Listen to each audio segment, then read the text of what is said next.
Hi, I'm Hunter, and today you're going to be learning about how to build an affirmative and how to structure your plan itself.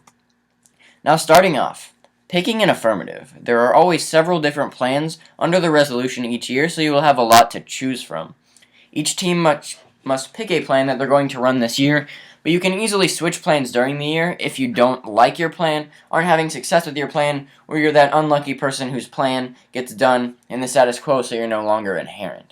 Just make sure that you know that change is always an option. Now on to plan text.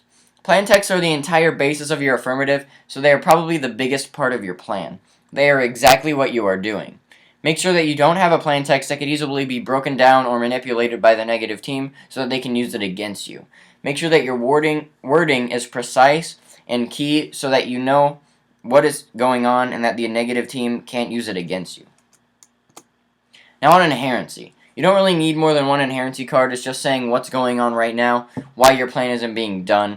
But make sure that you have the most recent inherency card available because the negative team might try to say that their inherency card is more recent, so you're not inherent. Now on solvency.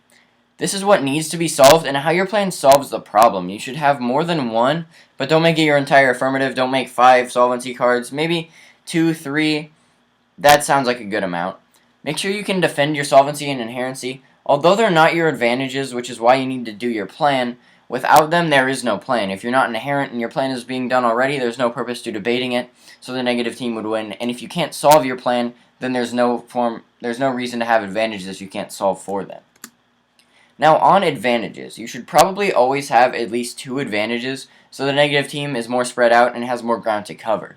Advantages are just as key to the plan as inherency or solvency. Just make sure that you don't defend one more than the other. Make sure you have your defenses spread out. They're structured similar to disadvantages. You need to show something bad is happening, which is kind of like uniqueness, why it's happening and how you solve, which is kind of like a link, and the impact to not doing your plan, which is kind of like their impact. So you need to show and persuade the judges on why your plan needs to be done and why your advantages are big.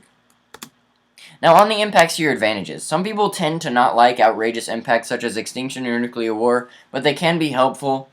Others like them. Some tend to like more realistic impacts such as the economy or in the environment. That's just all personal preference. In general, though, a lot of arguments in debate are blown out of proportion, but that's just kind of how debate is. Now on defense, the 2AC needs to create blocks or pre-written speeches for different arguments that you've seen as you go through the season and learn what people run against you. That's extremely helpful, and it helps you prepare more for the rounds and be able to find your evidence that you've read in the past and know what you need to read against what. This is a great way to get better as a debater and win more rounds.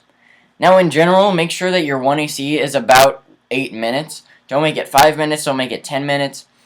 If you're using 5 minutes, then you have 3 more minutes that you could have used, and if you make it 8 minutes, then you have 2 more minutes of your speech that you didn't get to. So the closer to 8, the better that you are at using your time. Try to read it several times as well so you get it down to habit and you know it. It will flow way smoother and go faster. You can add more to your 1AC as you go along through the year because you will get better at reading it faster. Most importantly, enjoy being affirmative. Affirmative is always fun because you normally have a better chance to win. You know your affirmative inside out at the end of the year if you've ran it all year, but don't get cocky. It's always fun because you know what you're going to be saying and you should have an idea of what they're going to be saying, and just make sure that you have pre-written speeches ready so that you can defend it.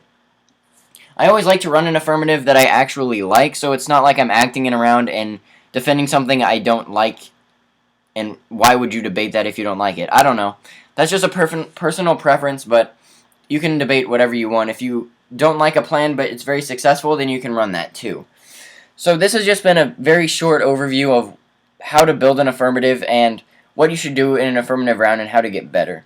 So with that, I'm just going to leave you with have fun as being affirmative, and negative is fun too, but I personally prefer affirmative. Thank you.